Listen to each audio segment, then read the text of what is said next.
کہ جس رات میں قرآن اترا اس کے بارے میں کہا گیا لیلۃ القدر خیر من الف شہر،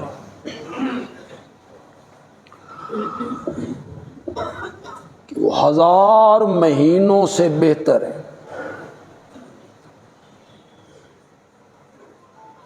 1000 مہینوں سے بہتر ہونے کا مفہوم کیا ہے؟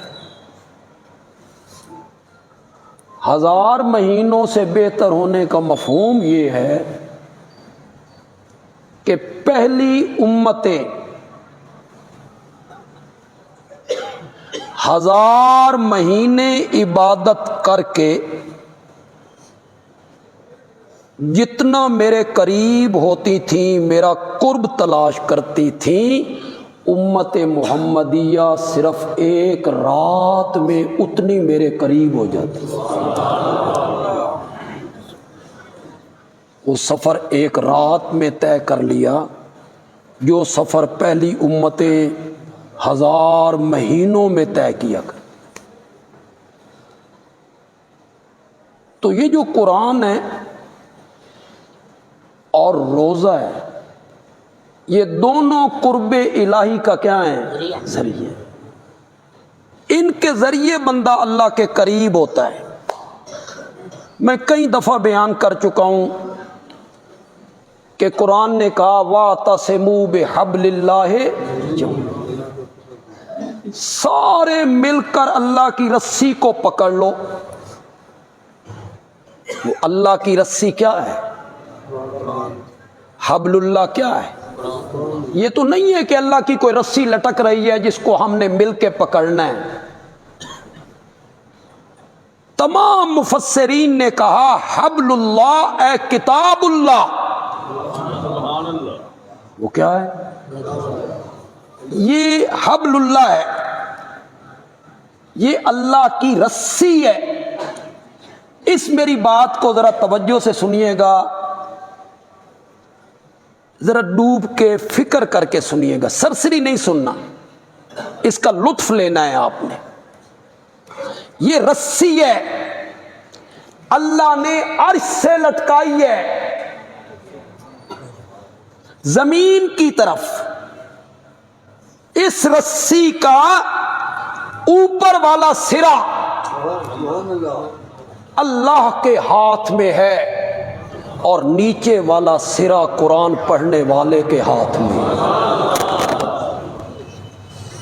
تو رسی ذریعہ ہوتا ہے جوڑنے کا۔ کئی چیزوں کو آپ اکٹھا کر کے باندھتے ہیں تو کس سے باندھتے ہیں؟ رسی۔ رسی ذریعہ ہوتا ہے چڑھنے کا۔ اللہ کہنا چاہتے ہیں اگر مجھ تک پہنچنا چاہتے ہو تو اس کا ایک ہی ذریعہ ہے، اور وہ کیا ہے؟ مجھ سے ملنا چاہتے ہو، مجھ سے ملاقات کرنا چاہتے ہو، یہ کلام ہے نا، کلام اللہ۔ کس کی کلام ہے؟ اللہ کی۔ اس کا متکلم کون ہے؟ اللہ اکبر۔ کلام کتنی اعلی ہے اس کا اندازہ متکلم سے لگائیں۔ جس جگہ قرآن نے کہا لو انزلنا ھذا القرآن علی جبل لرأیتہ خاشعا متصدعا من خشیۃ اللہ، اگر یہ قرآن ہم کسی پہاڑ پہ اتارتے تو ہمارے خوف کی وجہ سے وہ لرزنے لگ جاتا۔ جہاں اس کلام کو ذکر کیا کسی پہاڑ پہ اتارتے وہ لرزنے لگ جاتا ہمارے ڈر کی وجہ سے۔ تو اگلی آیتوں میں متکلم کی عظمت کو ذکر کیا، هو الذی لا الہ الا ہو۔ پھر آگے کیا کال مالک القدوس السلام المومن المہیمن العزیز الجبار المتکبر۔ پھر اپنا ذکر کیا، متکلم کا ذکر کیا، پہلے کلام کا ذکر کیا، پھر کہا کہ اس کلام کا جو متکلم ہے وہ کون ہے؟ المالک القدوس السلام المومن المہیمن العزیز الجبار المتکبر۔ تو قرآن ذریعہ ہے کس تک پہنچنے کا؟ کیوں؟ یہ اللہ کا کلام ہے، اس میں کون بولتا ہے؟ اللہ بول رہا ہے، اللہ باتیں کر رہا ہے، باتیں کر رہا ہے اللہ مومنوں سے۔ ہماری تو توجہ ختم ہو گئی نا، ہم نے تو آج تک اسے ختموں والی کتاب سمجھا۔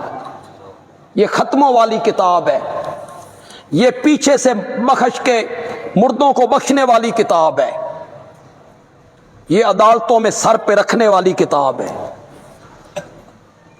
یہ غلافوں میں لپیٹ لو، خشبوں میں بسا لو، آنکھوں سے لگا لو، چوم لو، بس یہ مقصد سمجھا اس قوم نے بھئی یہ اس لیے آیا تھا؟ نہیں، اس میں رب بولتا ہے یا ایھا الذین آمنوا کتب علیکم الصیام، اے ایمان والو تم پر روزے۔ یہ کون بول رہا ہے؟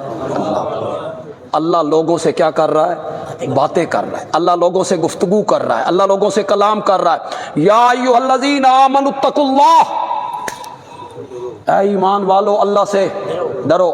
یا ایھا الناس اعبدوا ربکم، اے لوگو عبادت کس کی کر؟ یہ رب باتیں کرتا ہے۔ کاش کہ لوگ اس بات کو سمجھ جائیں کہ جو رب ہم سے باتیں کر رہا ہے ہم ان باتوں کو سمجھیں۔ اللہ کیا کہنا چاہتا ہے، کیا مطالبہ کرتا ہے، کن کاموں کے کرنے کا حکم دے رہا ہے، کن چیزوں سے روکتا ہے۔ قرآن ذریعہ ہے قرب الہی کا۔ قرآن کے ذریعے بندہ اللہ کے کیا ہوتا ہے؟ قریب ہوتا ہے، اور روزہ بھی ذریعہ ہے قرب الہی کا۔